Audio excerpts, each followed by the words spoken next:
Major general doctor Samir ফারাগের এই বক্তব্যে তোলপাড় চলছে চারদিকে। শনিবার সাদা এল বালাদ টিভিতে প্রচারিত মিশরীয় টকশো আলা মাসৌলিটিতে দেশটিতে চলমান উত্তেজনা এবং সামরিক বাহিনীর সতর্ক অবস্থানের কথা উল্লেখ করেন দেশের কৌশলগত বিশেষজ্ঞ সামির ফারাগ। এক প্রতিবেদনে চাঞ্চল্যকর তথ্য জানিয়েছে মিডল ইস্ট মনিটর। গাজায় যখন তীব্র আগ্রাসন চালাচ্ছে ইসরায়েল, ঠিক তখনই পার্শ্ববর্তী মিশর থেকে এলো চাঞ্চল্যকর এই যুদ্ধের বার্তা।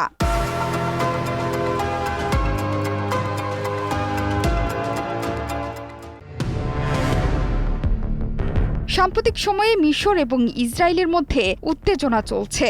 ইসরায়েলের অভিযোগ, সীমান্তে সৈন্য জড়ো করেছে মধ্যপ্রাচ্যের ঘুমন্ত দৈত্য, যারা সৈন্য সংখ্যায় এবং যুদ্ধযানের সংখ্যায় ইসরায়েলের শক্তির প্রায় সমতুল্য। মিশরকে নিয়ে তীব্র উত্তেজনার ব্যাপারে যুক্তরাষ্ট্রকেও এরই মধ্যে জানিয়েছে ইসরায়েল।